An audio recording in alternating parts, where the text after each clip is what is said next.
Hey everybody. As I blogged about, and pretty much screamed about, Deshaun Watson did absolutely nothing wrong, and Tony Buzbee, famed class action lawyer out of Houston, best known for his lawsuit against British Petroleum several years ago, who thought he could snare a big fish in this case with an NFL player, black NFL player. The classic idea that it's a black guy, he must have done something wrong. Didn't work. Nope. It didn't work because people are hip to that now. The ugly truth of all of this is that not only is the Houston Texans quarterback innocent of any criminal wrongdoing, but there were women, and I might have to add candidly, black women, okay? Just like comparatively what happened to Black Panther director Fred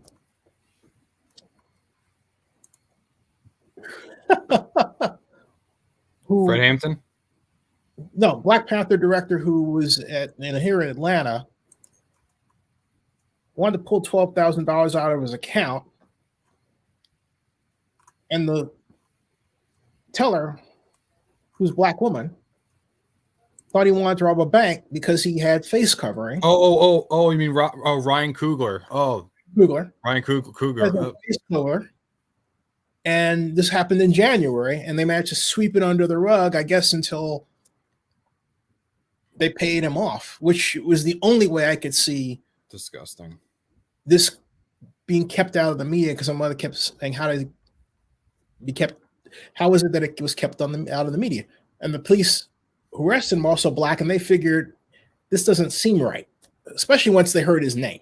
Okay, yeah, of course. Like, why would Ryan Coogler rob a bank? Right, but there's this constant specter in our society that if you're black and male and straight, you have to do something bad. You have to be bad. And in Deshaun Watson's case, I remind everyone, before we start the preliminaries of conversing with our famed blogger, Vinny Vospinoso, welcome, Vinny. Hello. That this started right on the heels of Deshaun Watson saying he wanted to be traded. Remember that, Vinny? Oh, I remember that like it was yesterday, and I can't blame him. It's an absolute disaster over there for the Texans. Yeah, I mean, he said, Deshaun Watson, all he wanted, correct me if I'm wrong, Vinny, all he wanted was to be involved in decision-making, which impacts his working conditions. And prior to that, Deshaun Watson was the GOAT. On his way Fantastic. Right. On its way to being the GOAT at quarterback.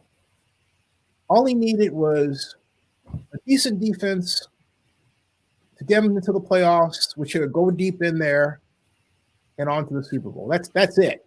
Watson is one of the most exciting, not just quarterbacks in the NFL, in my opinion. He's one of the most exciting players in the NFL. Even when the Texans team was absolutely bad, back in 2020, there may have been 99 things that were wrong with that team, but Watson was certainly not one of them, because he made sure that team was always competitive week in and week out. And can you blame him for wanting to get traded? If I was in that situation, who wouldn't want to get traded? I mean, you have Cal McNair, you have everything involved with the Bill O'Brien saga ending, and they just hired David Culley just for PR, and they immediately dealt him, and that was so sad. And I feel so bad for David Culley. Yes, I'm happy he got the job in the first place, but he was used from the get-go as a scapegoat and a PR move from the organization. Hell, even by hiring Lovie Smith, they hired him, and I hate to say it, I love Lovie Smith, but I just feel they just hired him for PR. And I hate saying that, because Lovie Smith took the Bears to the Super Bowl. We should not be saying that about a guy who, for first two times, fired unfairly by the Bears, fired unfairly by the Buccaneers. Now he's being hired by the Texans only because they were kind of forced to. And that just, who would want to play for the Texans? Seriously. unless you're getting a handsome amount of money, why would you want to play for one of the worst organizations in pro football? Like, I can't blame Deshaun Watson. Because Lovie Smith is coaching them now, and now the world has changed. Lovie Smith took the Bears to the Super Bowl. His only problem was lousy offensive coordinator. I think Lovie knows better now. Absolutely. Let's welcome our flock here. Patrick M. Blackman, how you doing? Hey, Patrick. Peace. He says peace. Peace. Like I say after most of my videos, peace. D Calico, 100, fist in the air. How you doing? Lovie was the best fit for Jameis. So can you imagine Jameis Winston for the Texans? I'd love to see that. Well, he's going to be a saint. That's just a matter of he should be a saint. If Winston did not get hurt, they'd be in the playoffs. None, without a doubt. I think they were better than the Eagles, and the Eagles got in there with a weak schedule. Like, can you imagine like a Saints against the? Can you imagine like Saints? I'll say this: the Saints would have been the Super Bowl with Jameis Winston. Their defense was that good. Their defense was good enough to survive the physical ailments and awful quarterbacking of Taysom Hill, who a number of people had the nerve to elevate as an alternative. No way. Okay, which just shows you just how bad racism is today. There are people who just can't stand the idea of a black guy doing anything. Some of them happen to look like us, me. Okay. Look, folks, if we're going to advance as a people and stop being the weak link in the chain socially, in terms of and economically, we have got, I can say this, okay? We have got, just like Vinny is proud to be Italian, just like everyone is proud to be who they are, you have to realize you have to be proud to be black, okay? Should be. Right. And it's not a matter of dissing anybody else. It's America. We're all prizing our differences, and it mixed together, and it makes it fun. Okay, it's fun to be married to somebody who's not like you. It's fun to have friends who are not like you. It's fun. You learn. It keeps you going. Dare I say, it keeps you young? But I digress. Okay, we've got Dane. It makes life a lot more interesting, at least in my opinion. And with Dane, out of here. Okay, bye. Dan, you stand out of here. How about that? You are out of here. Boop. Bye. Staying with Russia. Yeah. What? He says, I'm hanging in there. Please, Patrick, don't leave. Don't fall to the Kremlin like the rest of them. So my point is that Deshaun Watson, prior to this trumped up fake news story created by Tony Buzbee and 6 fake massage therapists, okay? Prior to that, Deshaun Watson was the guy that was the darling of the press, was the darling of his teammates, the person that everybody wanted to see with the right team, the person that J.J. Watt rooted for on the sidelines as a teammate. And I tell you, the only reason J.J. Watt left, I believe, was how Deshaun was treated. Wouldn't shock me. I think it's also I think it's similar to how I think a big reason as to why Brady decided to retire, at least for now, is because of how Brown was treated by the Buccaneers. Similar situation. Yeah, absolutely. This Southern old boy network stuff has got to go. It's not serving the league well at all. In fact, a survey of popular players, and a recent survey of popular players, 3/4 of the players mentioned represented not the NFL, but the National Basketball Association. Primarily because you can see their faces when they're playing, so people know who is playing and what they are doing. But also because of the nature of their involvement in social media. On top of that, the NFL hasn't figured out how to square that circle. Not to say the NFL isn't still more popular than the NBA overall, it is. But on a per player basis, the NBA rules. NBA is so on a franchise basis, the NFL. Right. But here's the thing, okay? Getting back to Deshaun Watson, I found out about this from my statement the statement that I received from his lawyer, Rusty Hardin. I want to thank Rusty Hardin and his staff for being personally available to me, for making sure that I was noticed about their meetings and press conferences, and I can't thank them enough for their professionalism. This is Rusty Hardin's statement on Deshaun Watson cleared by jury, as released to me an hour ago here at 4:54 p.m. Eastern Standard Time. Quote, "We are delighted that the grand jury has looked at the matter thoroughly and reached the same conclusion we did. Deshaun Watson did not commit any crimes and is not guilty of any offenses. Now that the criminal investigations have been completed, we are happy to move forward with the civil case depositions. We will vigorously defend those cases with every ounce we have. There were no crimes here, but there is a plaintiff's attorney," he's referring to Tony Buzbee, "churning up negative press and churning up his clients, hoping for a payday. These cases have been the product of a lawyer maximizing his own personal publicity at the expense of others, including his own clients." He is talking about none other than Tony Buzbee. Mm-hmm. And I was gonna put up a graphic and show Tony's picture, but that's secondary. Let me explain to you what Tony did. He claimed there were 22 lawsuits. I analyzed those lawsuits, each one of them. Folks, 60% of those lawsuits, and I reassert this, were fake. They had dates where you really couldn't actually figure out when the incident occurred.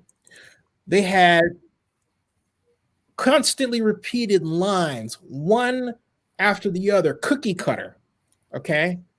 They had instances of questionable logic.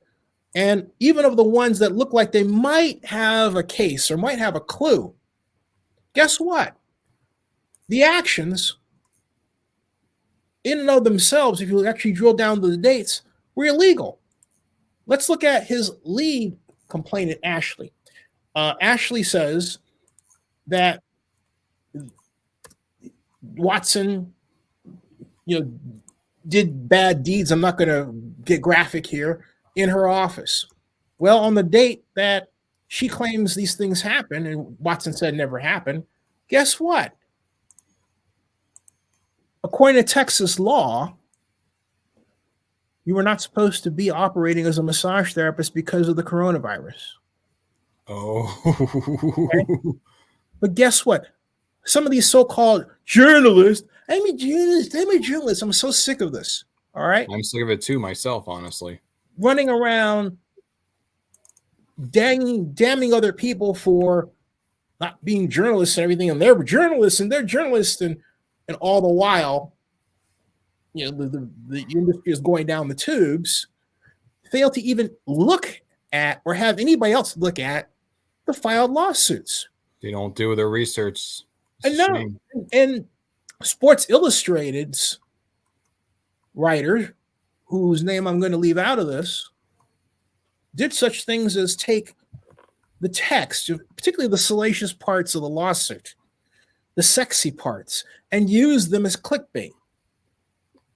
They used it just like it was a Playboy magazine, and they had just bought Playboy or something, and they were simply repeating the text. It was awful. It's just absolutely awful. Okay, this is the kind of thing that they were doing. It's ridiculous. It should not have been the case in the first place, and I don't know if that's punishable, but is it punishable, or is that considered free speech? It's considered free speech because it's considered free speech, but the nature of things now with the internet is such that these supposedly august publications, beyond reproach, beyond criticism, are now getting it. They're having it. They're having it. Okay. Mm-hmm. And the people who immediately lined up against Deshaun Watson, some of them former NFL quarterbacks, are eating it big time. But I hold my greatest criticism for Tony Buzbee, who I admire as a lawyer, who I admire as a person, who I admire as a business manager and a business owner. Okay. I can separate the two and function intellectually.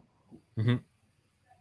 Tony Buzbee, from jump, if you followed my vlogs and blogs, put out something that did not pass the smell test. Tony Buzbee is known for manufacturing clients. In other words, fake clients, folks. He's done this on a number of occasions. Tony Buzbee is known for using the press to gin up publicity when he knows he doesn't have a case. In some cases, like Travis Scott, he had a case. But in others, in particular this one, he didn't.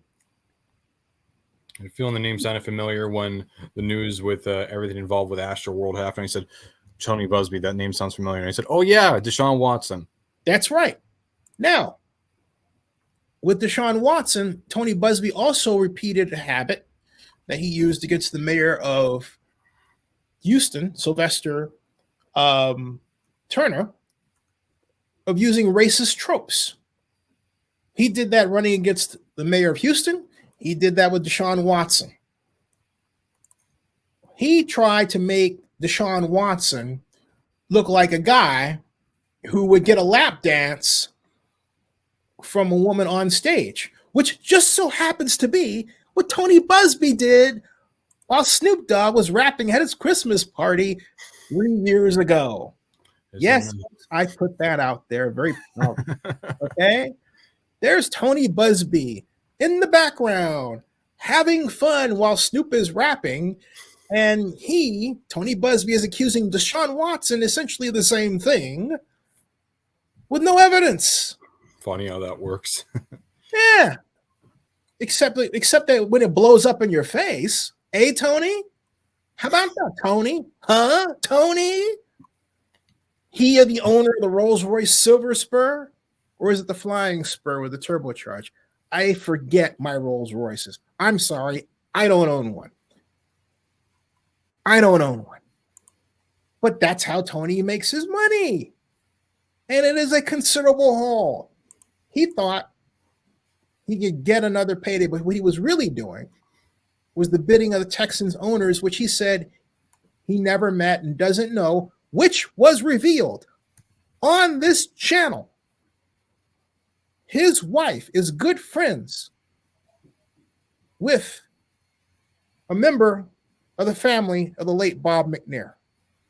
I don't mean casual. I mean socialite good friends. Okay? Are you listening? Hello? Okay? Listening. They had every reason and every way to collude to say, hey, I need some help here. Oh, and by the way, did I happen to mention they only live like 2 blocks from each other? 2 short walking distance blocks? Oh, yeah. You don't even need a car. Just need to walk your dog over there and just say, hey, Cal, what's up? That's right. I can actually map it out for you. It starts here. There's Tony's house. Go down the street, go down here, and you turn right over there, and boom. There's Cal's house. Ta-da! Bingo. Oh, I didn't know he was over there. I didn't. Come on. You knew he was over there. Listen, you certainly did. You definitely did. There's no way at all in which your client is tied to an organization. If you are living near that person, there's no way in the slightest that you would not go over there. Not even if you're friends, you just want to just check it out for a little bit. But right. Like, come on, if I knew that a very famous person was lived by my house, I'd go over there all the time. I had a friend that I worked on a project with. He lives in the house where Bill and Hillary Clinton go. He goes over there all the time. Hey, that's news. Is Hillary going to run again? No, I have not asked him about that. They're trying to keep on the down low in the meantime. At least from his side, for good reason, understandable reasons, you know.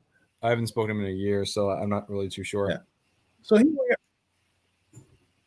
let's go to Twitter and see what some of the reactions are to this news right here. I haven't had a chance to look at it, so I have no idea what I'm going to find. It's mixed. It's Twitter. It's about what you'd expect. Oh, you mean the racists can't stand it? You mean? Not only that, a lot of people just view Watson as guilty regardless because a woman said so. Well, that's racism. Yeah, that's racism. And just stupid. That's racism.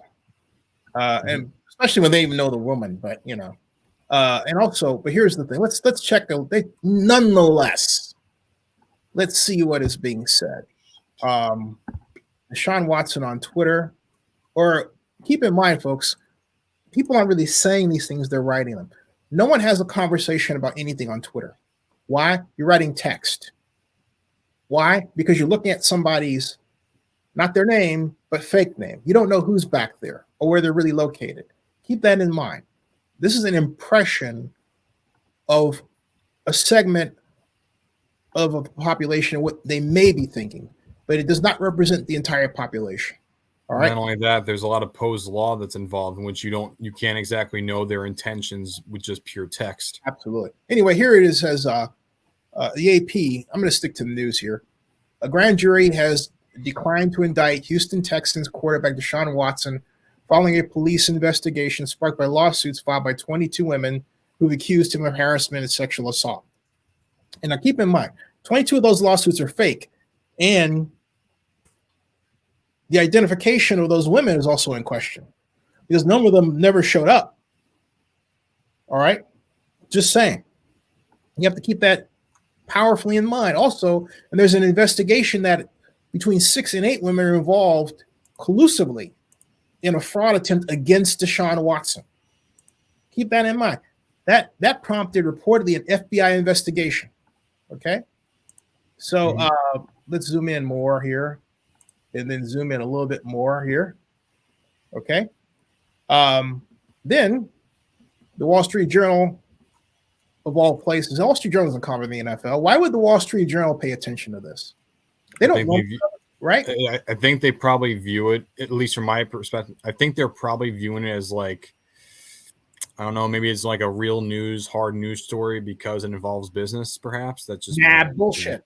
The reason why the Wall Street Journal focuses on this is like most conservative publications, if it involves a black quarterback in trouble, they use it as headlines for their conservative flock. Basically, yeah. You want evidence? The Daily Caller follows this sort of thing, including the Jameis Winston incident. Why? Or issue. Why?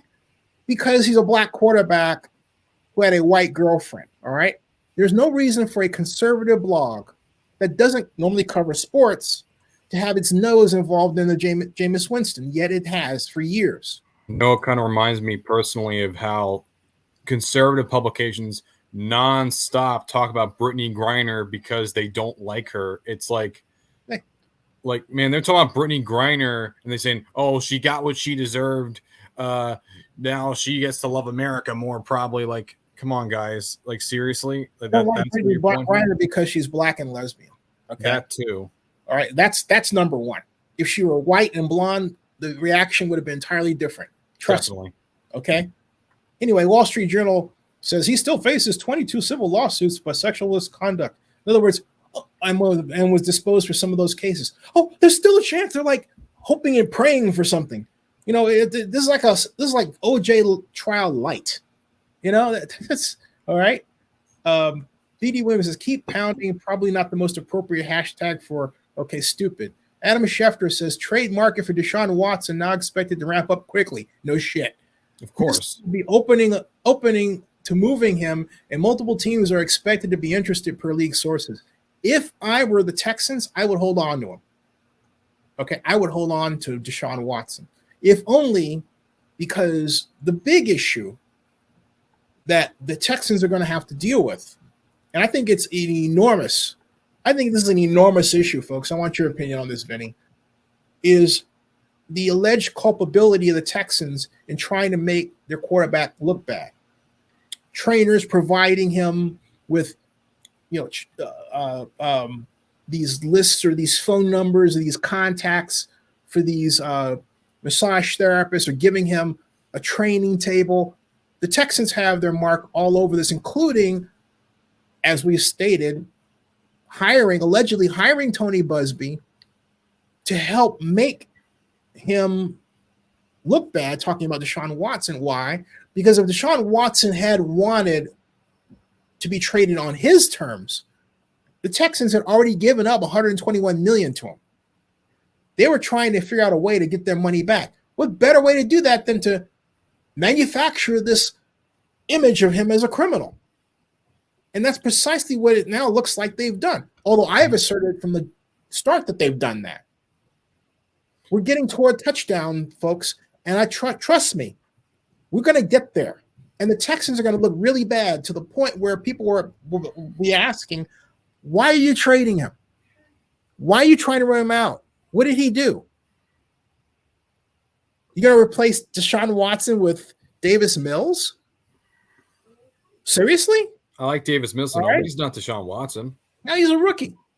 Okay, he's not. He didn't come out with the same pedigree. He's a second-round draft pick from Stanford. I like Davis Mills. Good quarterback, excellent potential, but he's not Deshaun Watson. Few people are. So the question now will focus on them, the Texans. Hey, what were you doing to try and devalue this man, this black man? And why don't you keep him? Because otherwise, if you don't, your season ticket holders are going to dump their tickets. In a post-pandemic world, trying to save money with, gas prices as high as they are, Vinny, why would they want to hold on to him? Maybe they would. You let me know. What do you think? I personally think that a lot of teams, whether that's the Seahawks, the Panthers, the Eagles, what have you, a lot of them are going to be clawing as much as they possibly can to get Deshaun Watson. Raiders? Potentially the Raiders, but I think it would probably be one of the NFC teams in particular, because the NFC compared to the AFC is a lot weaker at QB, because right now for the NFC, you have Aaron Rodgers, Matt Ryan, Matthew Stafford, and Kyler Murray in terms of your main QBs there, and also Dak Prescott. That's five guys right there. Whereas the AFC, it's looking to be a much stronger conference. So I think the Texans, on their perspective, they'd probably want to, if they were to deal with Deshaun Watson, it would be to the other conference.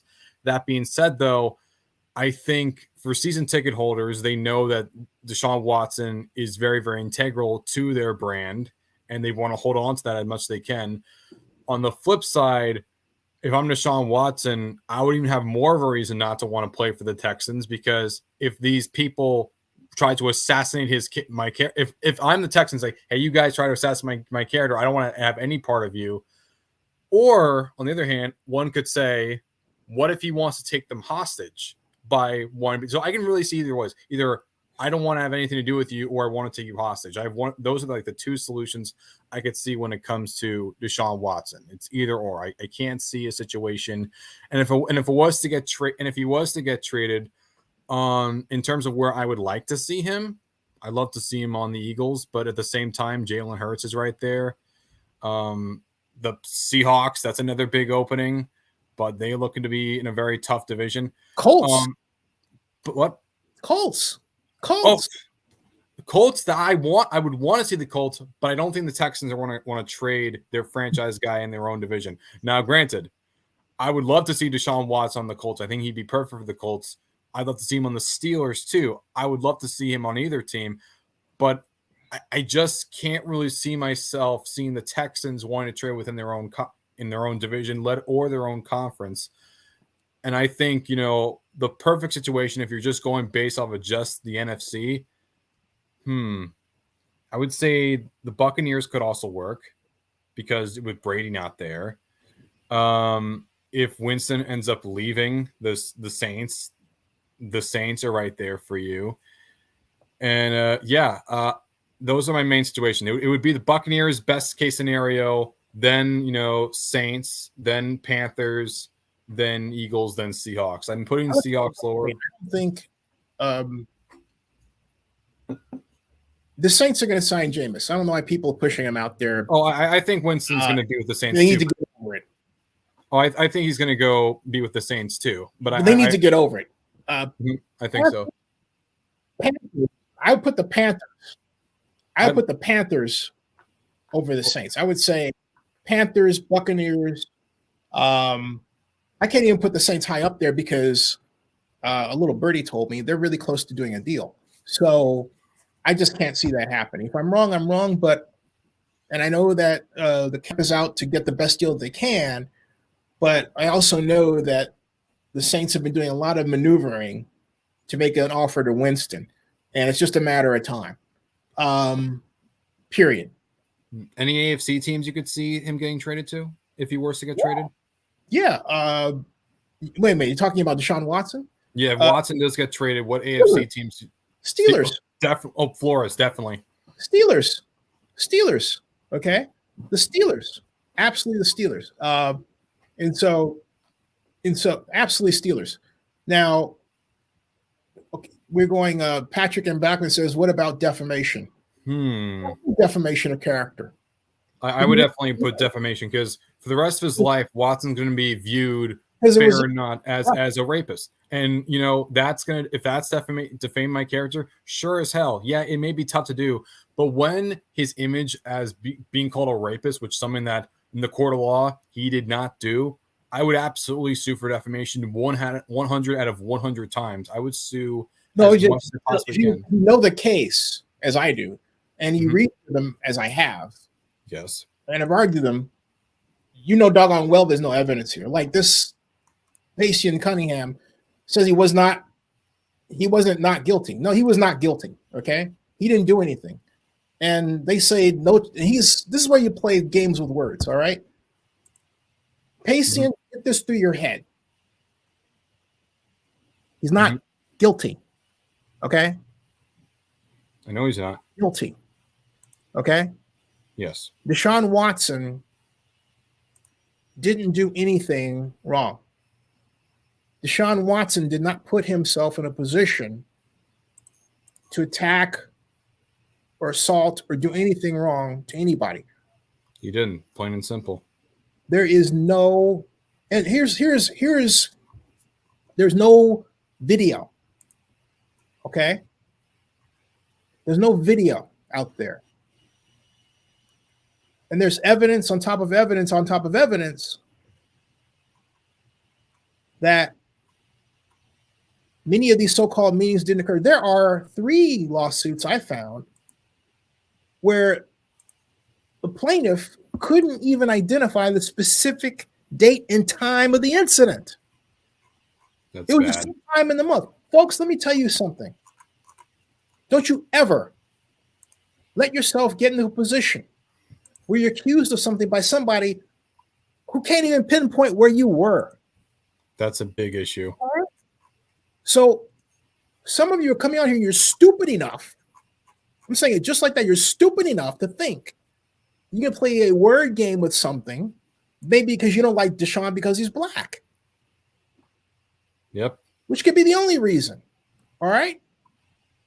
Because if you knew the case, and if you are, in particular, either sympathetic to or are a black man, and the problems that we go through in terms of society try to shape opinions about us,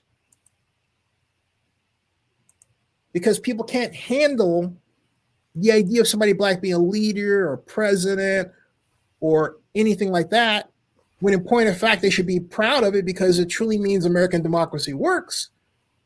If you are that kind of person, first of all, you're really a sad sack. Very. Secondly, you're a sick fuck. Definitely. Okay? All right? Period. But get this through your head.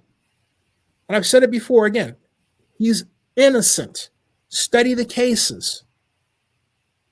There are at least, and I say at least because there's 3 others I need to go back again because I was looking for information that got sidetracked by other responsibilities. You can't pinpoint the date or time. There's one other case where the massage therapist who said she was professional did not have an office of her own, had driven in from Katy, Texas to visit him. Okay? Mm-hmm. She drove from Katy, Texas. She wasn't even in Houston. She was unlicensed. I even went so far as to track down a famous TCU professor who wrote about the unusual number of massage therapists in Houston who are also fronting as prostitutes. She didn't want to be mentioned, and I made a video about her. I'm going to leave her name out of this, the professor, because I'm disappointed in the professor not coming forward and telling the truth about the massage therapy business. You know the term rub and tug? I don't. What is that? Basically means like, massage, sexual massage. Nope, don't know it. That's what I think the term is referring to. Massage therapists that are prostitutes. Oh, well, this person, professor, contacted me and said that she was referring to unlicensed ones. They're unlicensed. Well, professor, Wow. A number of the massage therapists in the Deshaun Watson's case also turned out to be unlicensed. Funny how that works. Okay, right. And the ones who were licensed in each and every case were not following COVID Texas law. And in fact, and this is why I came back to this early on, that Tony Buzbee's lawsuit was a total lie. He never once, and they never once mentioned the COVID issue. Why in the heck? Because this happened during the coronavirus period. Why in the heck would you set up a meeting with somebody and have no regard for wearing a mask or keeping yourself away from the virus or anything like that? If you did, don't you think you would actually mention that in the lawsuit? You would think so. Oh, my goodness. He violated COVID, okay? He violated COVID, all right? And you say, COVID, come on, bro? Well, you come on, bro. Why don't you learn the case? A lot of people. Why aren't you learning the case? What you're talking about, man? You have no idea of the dates of these alleged incidents, which didn't occur. They were during the coronavirus period. So you come on, bro. For crying out loud. Yeah, it's crazy. I mean, the how little people know about this. It's insulting. It's honestly insulting. And I hate saying that, but it's honestly very, very insulting for me and you, who have researched this case a lot and have known this man's innocent. This man is purely innocent, and the court even proved that. So if you don't like it, well, then do research and maybe you'll understand where the judge was coming from. That's it. But see, a lot of people don't want to do that. They want to come on, not use their real name, okay? Say we're triggered, all right? When really that person's triggered, okay? Definitely. And be done with it. Get this through your head. He's innocent. Okay? Go beyond the headline. And again, I want to thank Rusty Hardin and his staff for answering my questions offline, for answering my emails on a timely fashion, and making sure I was invited to their press conferences and receiving their statements, which is how I found out about this, by the email. So again, having a good lawyer against a shark like Tony Buzbee, I give it a hats off to Rusty Hardin for his work. Hats off. Now the question is, will anything come out of the civil case? I cannot see anybody getting a dime for anything. Because again, each one of these lawsuits are so full of holes. Let's say that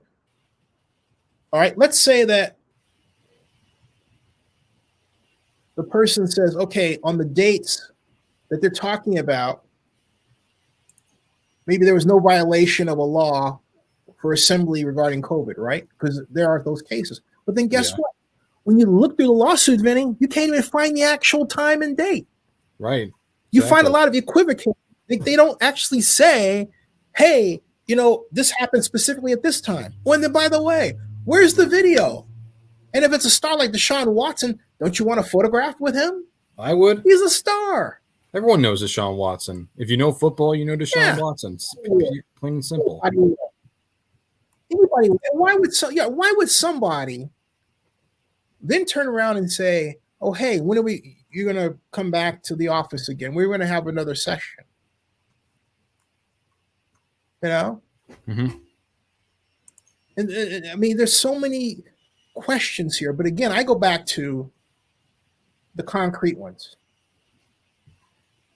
You can't pinpoint a time. The place you say it occurred, in a couple of cases, that place actually didn't even exist. Yeah. All right. They're lies, folks. They're lies. What do you think's gonna happen with Deshaun Watson's, career after this? It's already happened. He's going to come out a very rich man with a contract. But yeah. I think what needs to come out of this is a review and attack on the American press, the American white press. And I say that because 70% of sports is covered by white men. Sorry, Vinny. But no, it's fine. Trust me, I know. It's not. Here's the thing, okay? We're at a stage where we are appreciative of our different backgrounds. And so as much as I might say, oh, hey, Vinny's part of the 70%, Vinny may turn around and marry a black girl, and I'll be at his wedding. I don't know if I'd be a best man because that's up to Vinny, but I'd love to be one of the men in the wedding, right? Yeah. That's our society today, okay? That's our society today, folks. Mm-hmm. Our society prizes diversity. It prizes diversity. Hell, like for me personally, yeah, I may be a white person, but check out all my cases I've made in the past. I mean, I'm one of the biggest proponents of seeing black pioneers making the Hall of Fame. Hell, one of my most wanted guys that I won for baseball that finally got in was Bud Fowler, because he was literally the first ever Negro leaguer. One of my most wanted football is Charles Fowles, the first ever black football player. I'm someone who literally celebrates diversity and wants it to be included.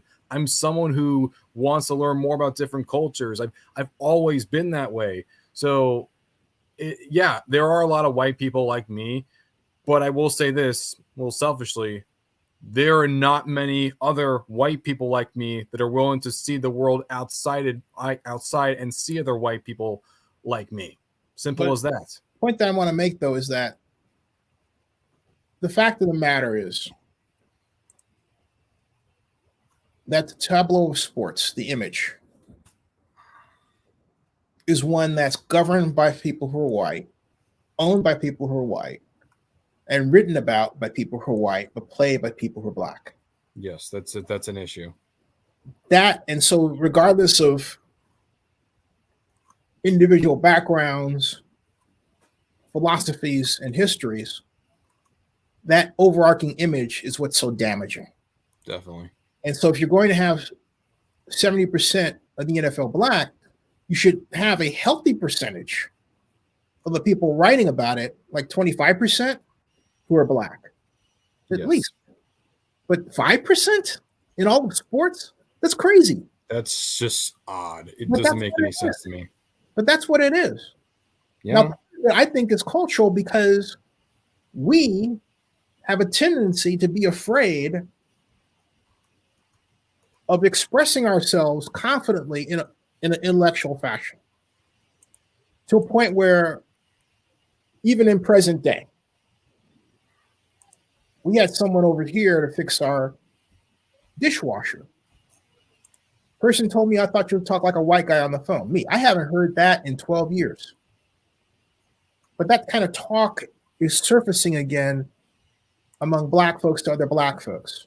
Yeah, that's just the pejorative of talking.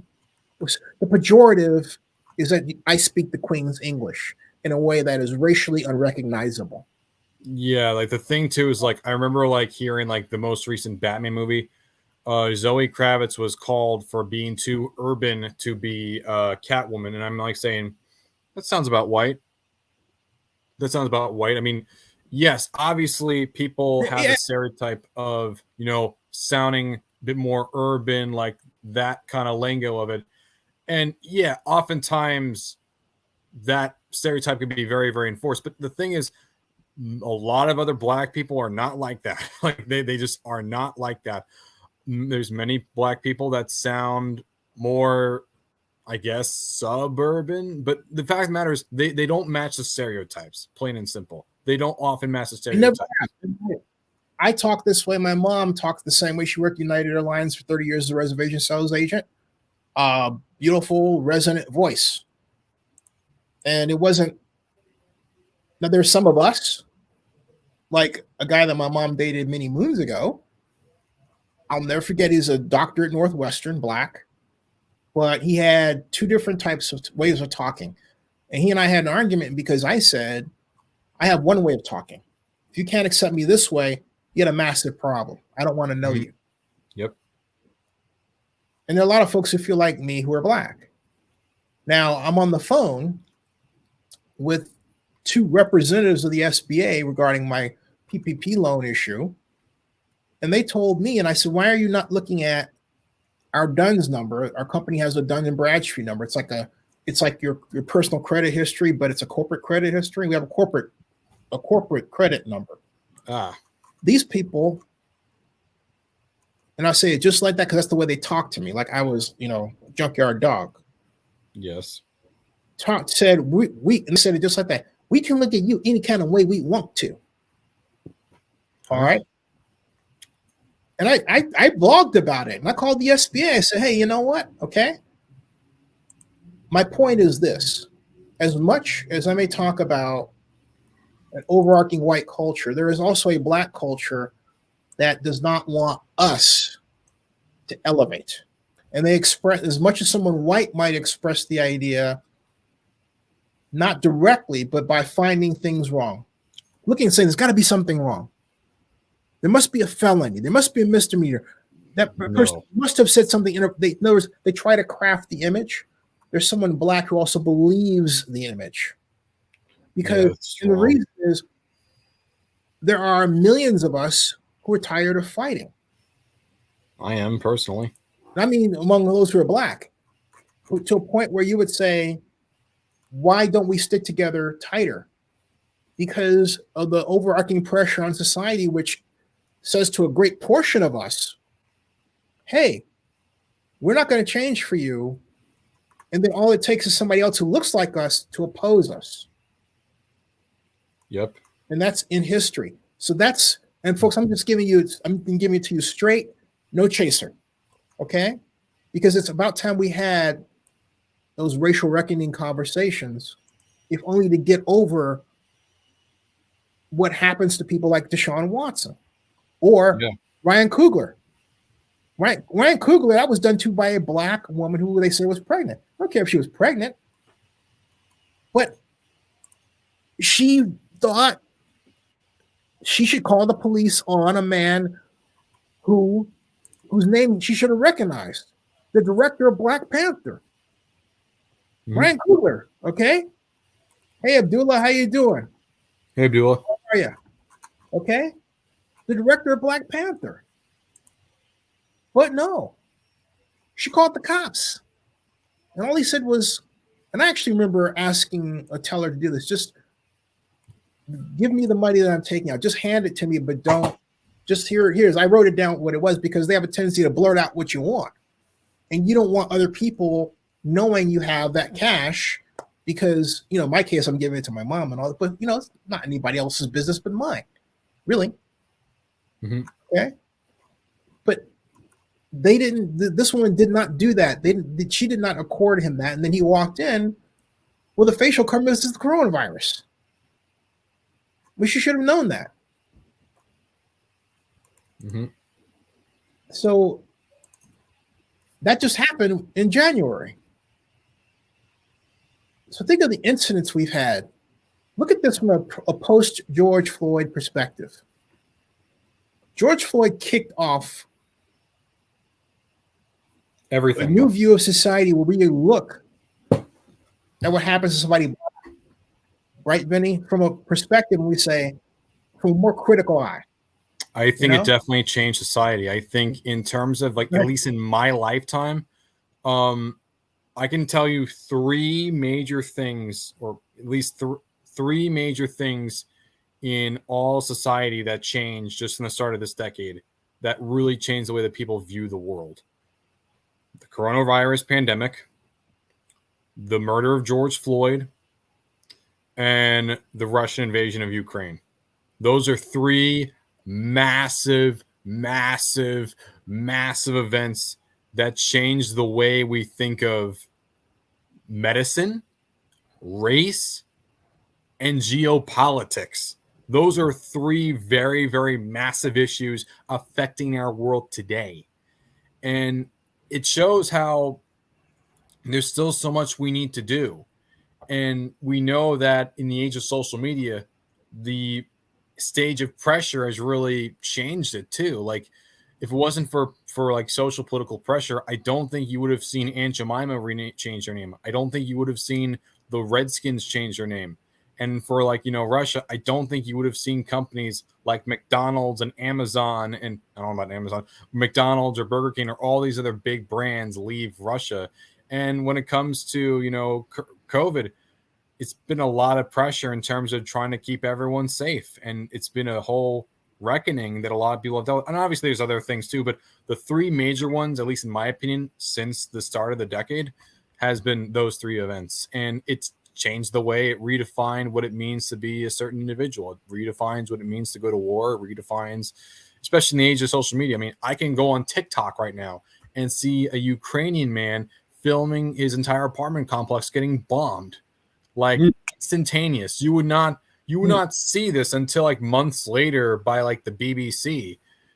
And now that we can see just instantaneously, it changes the way our view is. And we also get a good look at how just media operates too during this, because we noticed that both sides are pushing a certain agenda. One side says protest, the other side says riot. One side is pushing a pro-Ukraine agenda. The other side you can see pushing a pro-Russia agenda. Like people are much more accessible to these things more than ever now. And I think a lot of it is because of social media. Folks, here's Deshaun Watson actually appeared out in front of with court, and here's with Rusty Hardin on the right there. Us telling our side of the story. Let's start from let's take it from the top.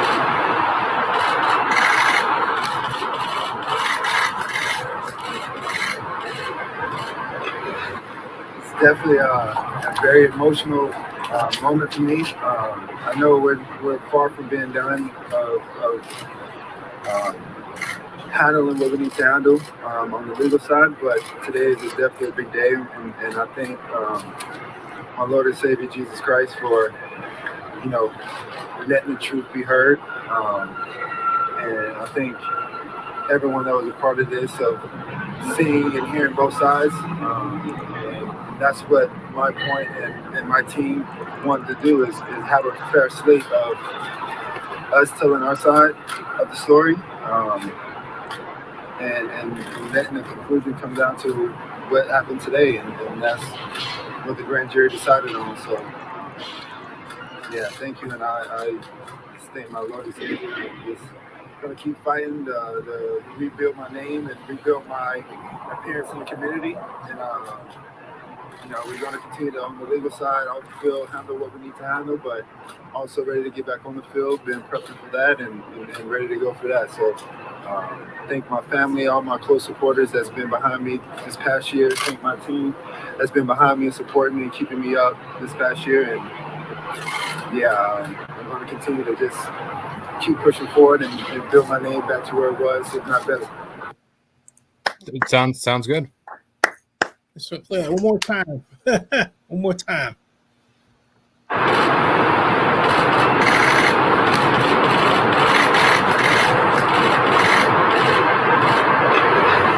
It's definitely a very emotional moment for me. I know we're far from being done of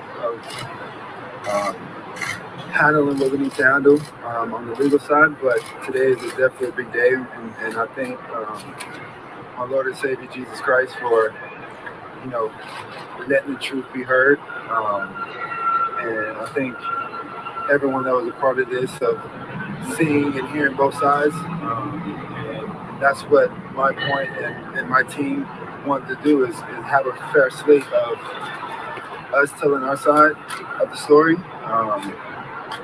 And letting the conclusion come down to what happened today, and that's what the grand jury decided on. So, yeah, thank you, and I state my loyalty and just gonna keep fighting to rebuild my name and rebuild my appearance in the community, and we're gonna continue to, on the legal side, off the field, handle what we need to handle, but also ready to get back on the field, been prepping for that, and ready to go for that. So.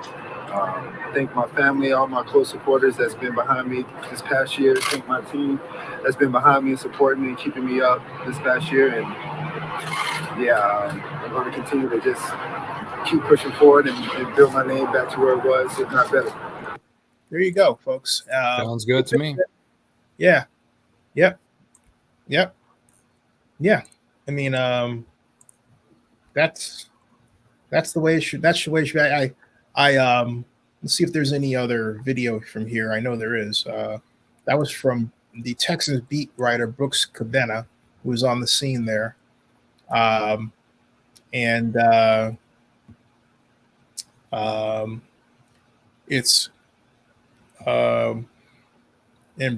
Brooks says Watson did answer a question regarding what he'd say to fans who's lost faith in them, and he says that's part of life. You hear things, and that's the way of social media. And things happen in today's world. I still love my fans, even the ones that believe the other side and whatnot. But at the same time, things happen for a reason, and people are entitled to their own opinions. But today, justice was served for us. It's look around for other news videos on this and see if I can locate them. In what way would you say this case is very similar to the Bill Cosby case? No, no comparison at all. In what way would you say? Oh, easy. It's there's no comparison because of Bill Cosby. I mean, I don't even see where there's a comparison because they're both black. No, it's because there's a high-profile person being accused of rape. Nah, I don't. Sexual assault, not rape. There's a difference. Sexual touching, not rape. There's a difference. But I mean, I think for those people who use the term rape, they should have been shot to begin with, because if you actually read the cases, even where there were instances where you could say, hey, maybe if that did occur, he shouldn't have touched it, she shouldn't have done this. To say that it rises to the point of rape when it's him putting his thing, somebody's thigh when they brush by or something like that, that's the most egregious case was that. Okay? That was the most egregious case where he's laying on the table and leaning over when this person is standing up. I'm trying not to get graphic here, okay? Mm-hmm. That's far different than someone forcing themselves directly and physically and unquestionably on another person. You got to be careful with those words. And I say this, folks watching this, remember something. The way society goes today, or the way life is, ask yourself this question. What would you do if that happened to you? Because it could. Yeah, it could.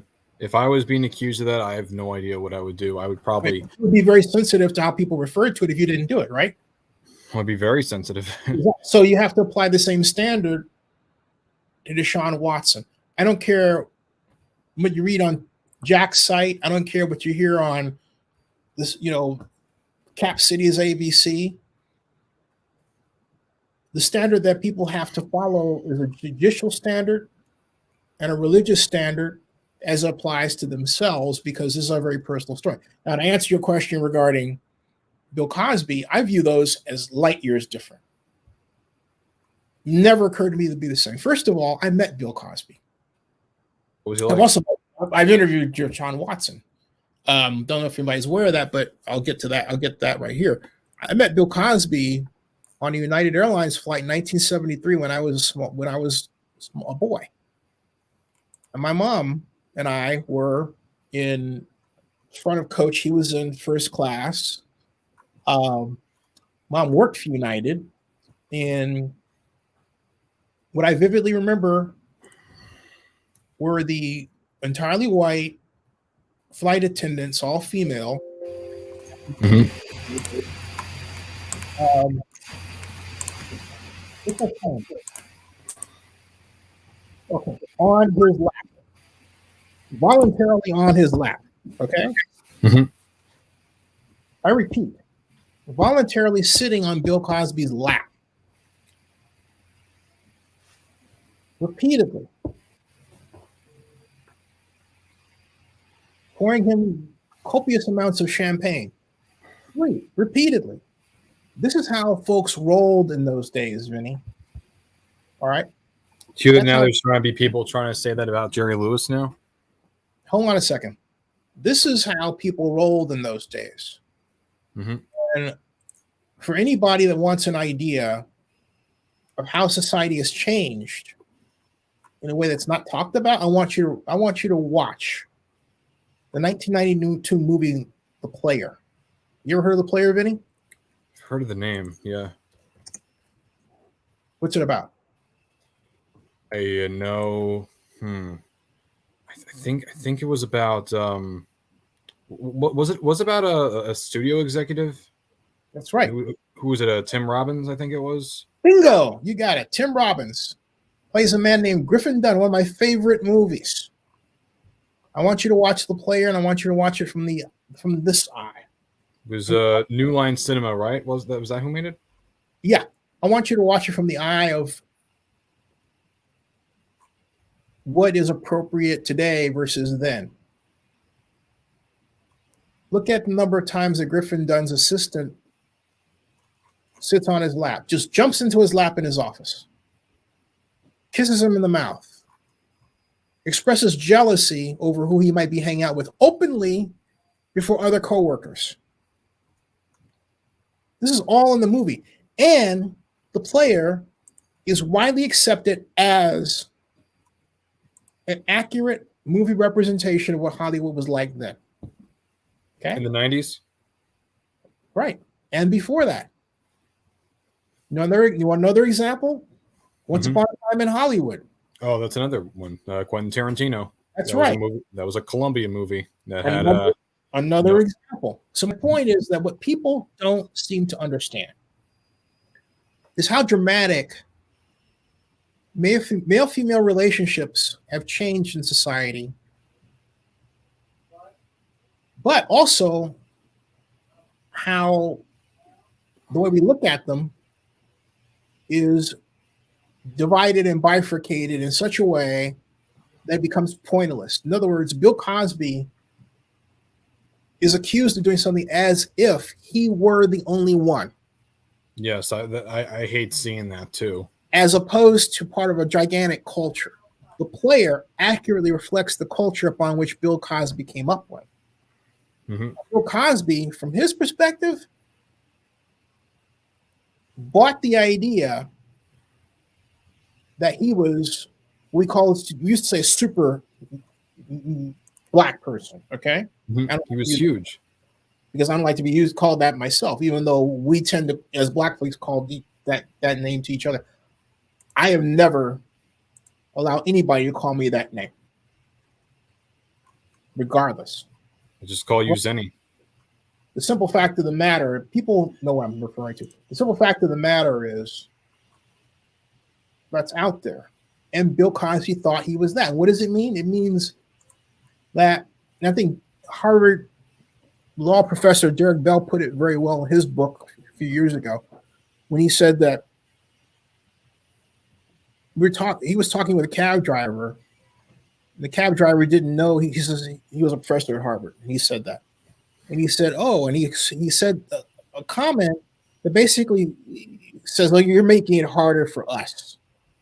And what he meant, what the cab driver meant, was that for every black person that elevates or speaks the Queen's English or becomes a millionaire or a billionaire, or manages to make their way through mainstream society, it makes it harder for another black person who didn't make it say, see, I didn't do it because it's racism, as opposed to maybe you didn't have the right attitude.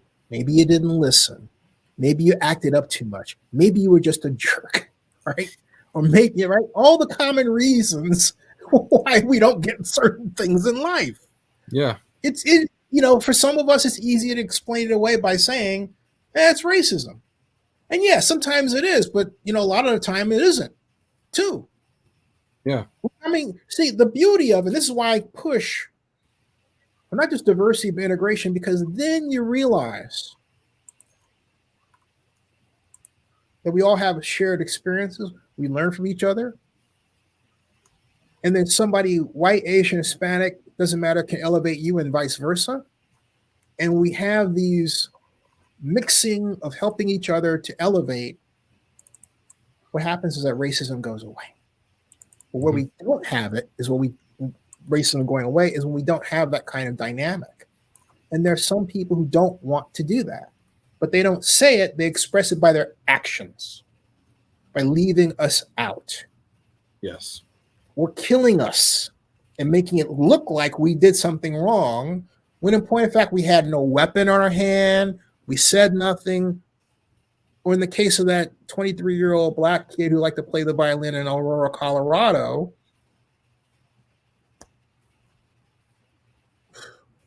was a gentle person. You're referring to the Dark Knight Rises shooting? I am referring to 23-year-old in Aurora, Colorado, who was killed by Aurora, Colorado police just for walking. That's very different. When he said basically, I mean, his mistake was not wanting to show his ID. He should have done that, but you don't shoot a person for not showing their ID. You don't.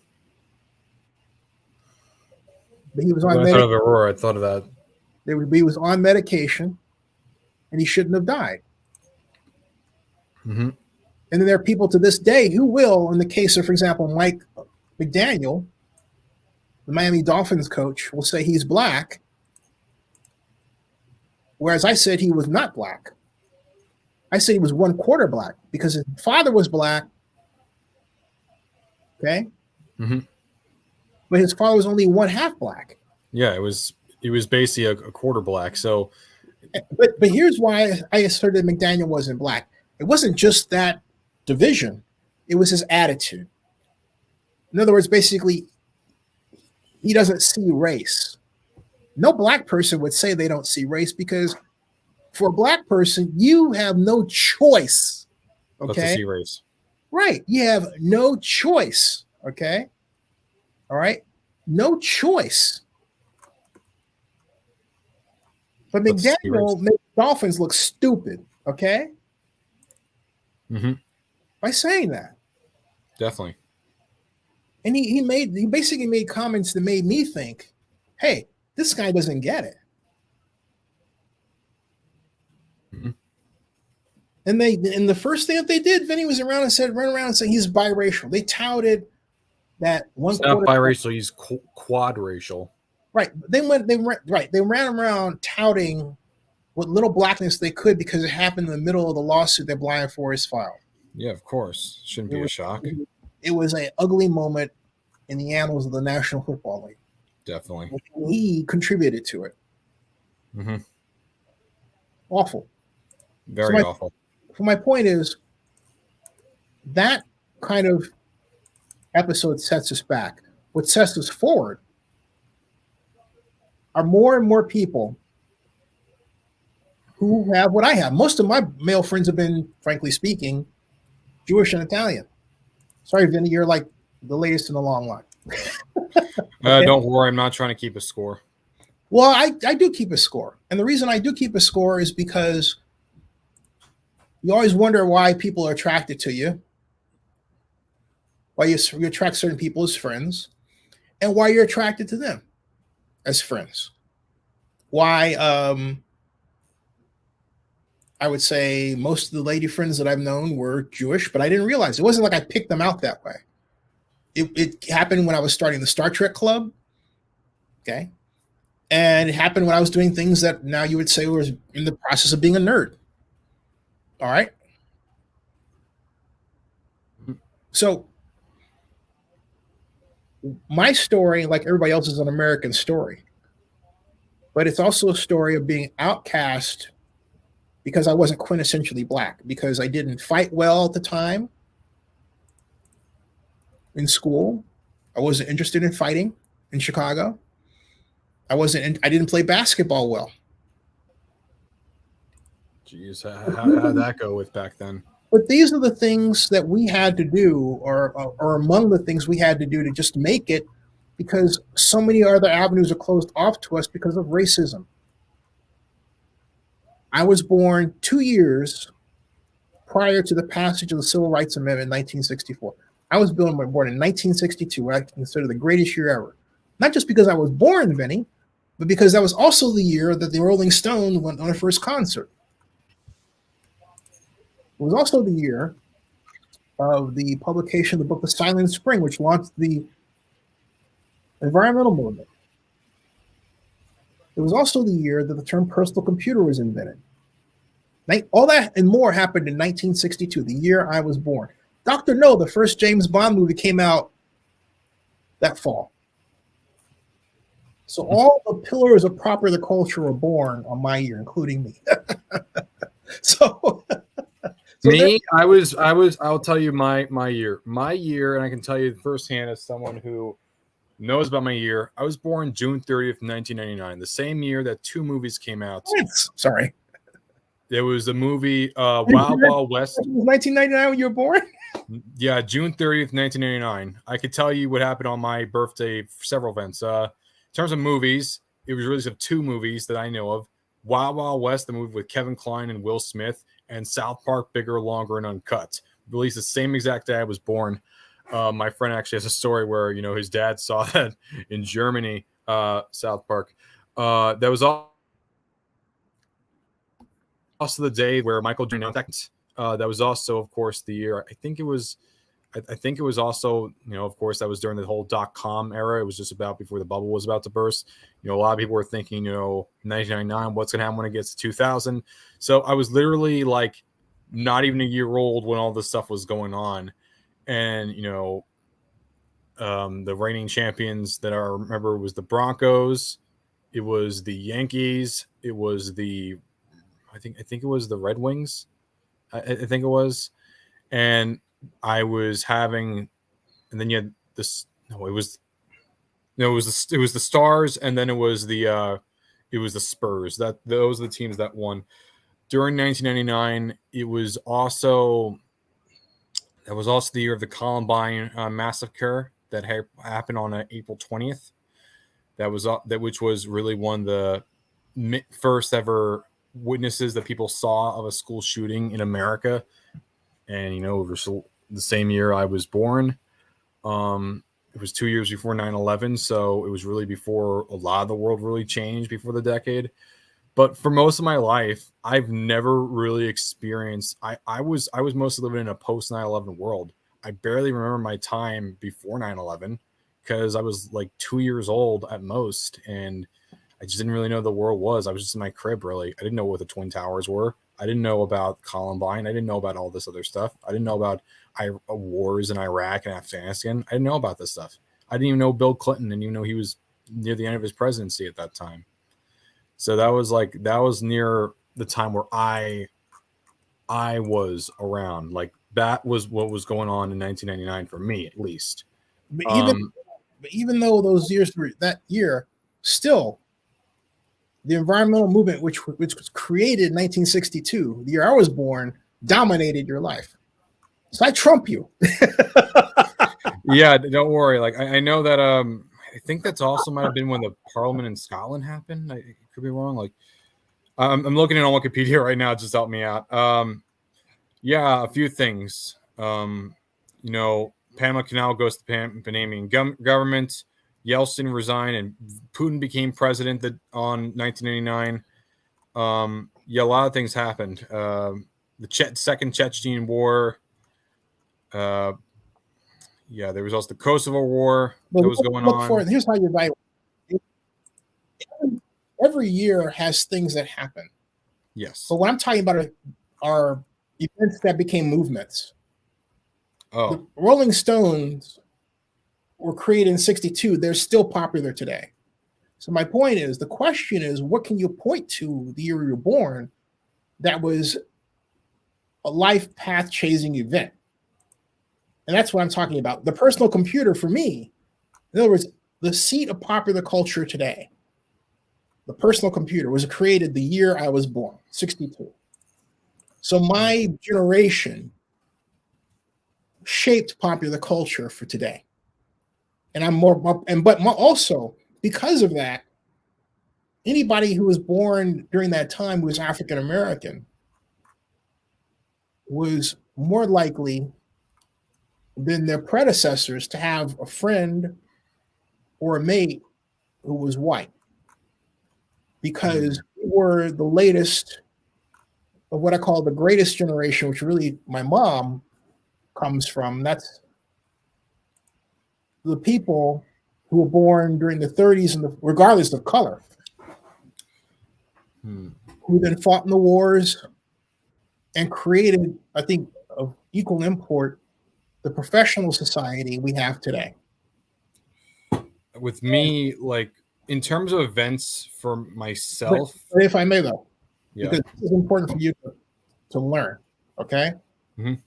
Now I'm calling age on you since I'll be 60 this year. Okay. What day? August 4th. Oh.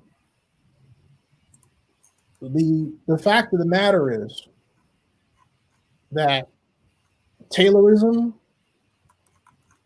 which basically is the assembly line, the second part of the Industrial Revolution, the American steel industry, manufacturing science, public sector economics, all of those had their start by the people that were born. My mom was born in 1934. And so they laid the foundation for the professional society in little ways we take for granted, like the lighting in this room, this architecture, where you're at, behind you, every place else. All that laid the foundation. I know this firsthand. Like I was speaking to someone online who like follows sports, and he questions the significance of people like, you know, some of the first people that truly made like sports professional, because he says, oh, it was inevitable regardless. And I'm like saying, really? You really think so? What does he mean?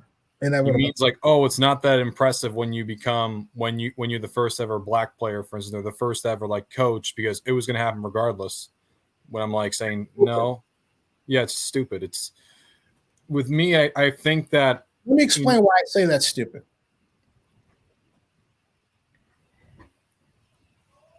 Because of how hard it is to get there. Yes, absolutely. All right. When if you are, let's take being the first black female Supreme Court judge. That's massive. Because black women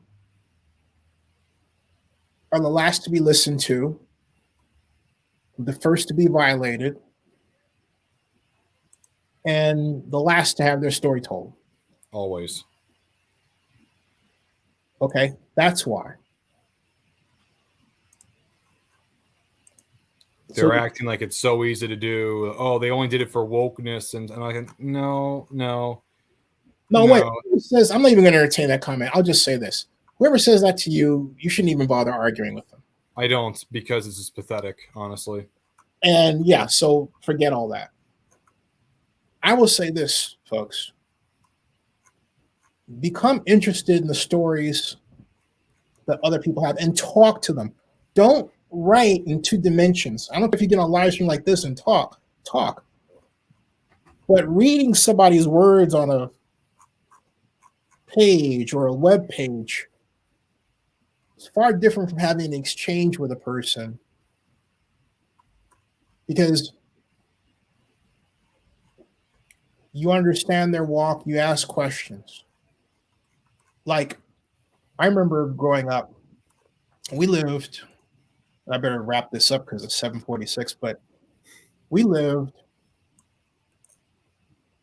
on 7908B South Kimbard after living at 7427 Whitworth. And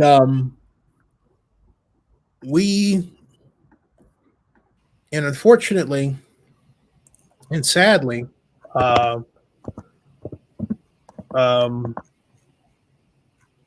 we moved after my folks. Well, my mother separated and divorced my father, and she had not done so, I probably would not have been alive. How abusive was your father? I'm sorry? Was your father abusive? To a degree. And I say that unfortunately, but to a degree. Love my dad to this day, but facts are facts. Still alive?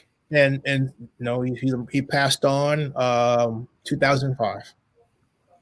And I buried him on the 16th of October of 2005. Now, where we grew up, where I was born on Drexel, but where we moved to, this isn't coming out the way that I want it to. There it is. Okay.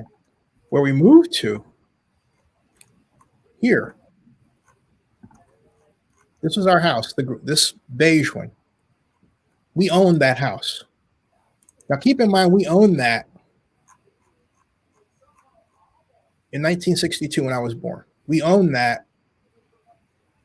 The people who rented from us were a Jewish family, a young Jewish family. My parents had a Lincoln and a Cadillac. This was 2 years before the Civil Rights Amendment. So by any measure, we were not poor. Now, when my mom moved, we moved over to 7908B South Kimbart. And we in Chicago. And that's where just a little bit after mom started working for United Airlines. 7908B South Kimbart. And I might add that South Chicago is one of the cradles of NBA basketball to this day. Now, this is, if I go back to StreamYard, this is where we moved to. That's our place. Now, we moved there in 1967. The person who lived in this house, family, is a blonde fellow by the name of Henry. And I say that for this reason. He was Polish. Mm-hmm. And the kids made fun of him. I always defended him. This is in the middle of white flight. They were just moving out. We came in. They were there maybe for about a year and a half. I remember being devastated because we had the greatest talks. My point is, if you don't have an overarching racist environment, friendships like that flourish and they last beyond where they did last between he and I at that time. I don't know what happened to Henry. Same is also true for Tim. Okay. That I got to know as the neighborhood was changing. This wasn't the neighborhood that I grew up in for the rest of the time. We were in Chicago before we moved to California. And this was our apartment. We lived second unit back here after we left. All right. Mm-hmm. So that's our history. Racially was always tightly intertwined. And the story, that's the story of America. So it's very important to hear the stories of other people, to understand what they went through, how they got there, and why they turned out to be where they are. And in this case, it doesn't matter if they're black, white, Asian, Hispanic, Italian. My friend John Russo, the other day we were talking. He was telling me about how before he went to Yale, that folks who were like him were considered not smart. That they were made fun of. And there are a lot of derogatory terms. Damn. In his case, because there wasn't the color element per se. He was able to sort of wash his sins away, if you will, by becoming a Yalie. And so as he put it to me the other day, those blankety blanks had to deal with me because now I was part of society. But my point is, we all have a story to tell. Definitely. So for those of you people who would say comments to you like the one that you said, you know what? They're missing out on learning about their own society, about American culture by not listening. You have a lot of people in this society today who don't listen. Definitely. But there's a beautiful tapestry of life. There are people like when I was coming up, and Muhammad Ali was the king of South Chicago. He held me when I was 2 years old. Mm-hmm.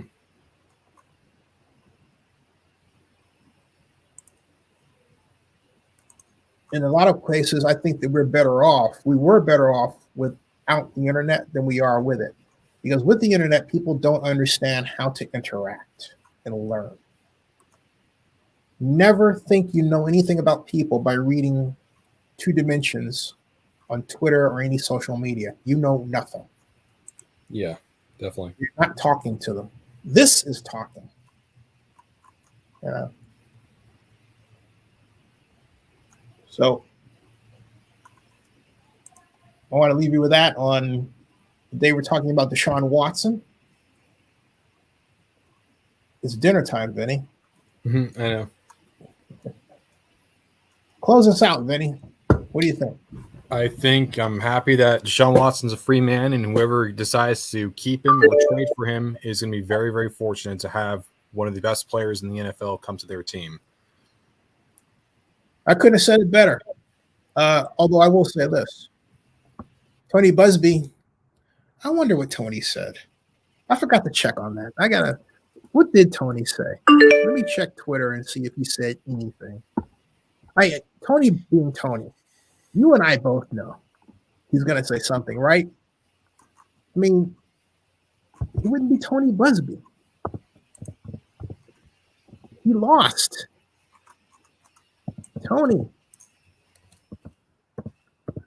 Buzbee, there he is. Aha, listen to this. According to Tony Buzbee, 8 of his clients were subpoenaed to testify, yet only 1 actually did. And this person, Matt Tempican, who's a lawyer, says, why subpoena 8 victims if you only intended to call 1? What else here? And Rusty Hardin said that Deshaun Watson was disposed by Tony Buzbee for nearly 3 hours, exercised the Fifth Amendment right throughout. Hardin said, we had a meaningless exercise. I warned Tony that Deshaun wasn't going to answer any questions or advice of counsel. And I don't see anything that Tony has said. This person says, Kabi DeBose, the assault cases don't hold up the scrutiny, in my view, particularly in a county where law enforcement spent millions on millions of dollars in stings to nab men and women engaged in massage, sex work. No one here is buying what Tony Buzbee is selling. And Andre says, and let's think about this. Tony Buzbee and Jack Esterby, your friends, only when Deshaun Watson asked for a trade did all these lawsuits come out. Not during the season, not a year ago, only when he asked to be traded that they came out. So it goes on and on and on. This one, this is hilarious, folks. I have to share this one. This is funny. Right here. Tony Buzbee. That's what it says. Tony Buzbee. Garbage. Oscar the Grouch. Oh, man. Okay, folks. I think that's a fair way to end it right now. Subscribe to Zenny62. Bookmark OaklandNewsNow.com. And Patrick and Blackman, who was born on the 11/20/1970, says, justice was served. He says, I think these owners need to be held accountable for their conduct. Yes. All right. gonna go backstage, folks. We'll see you. That ends this broadcast. Thanks, Vinny. Anytime.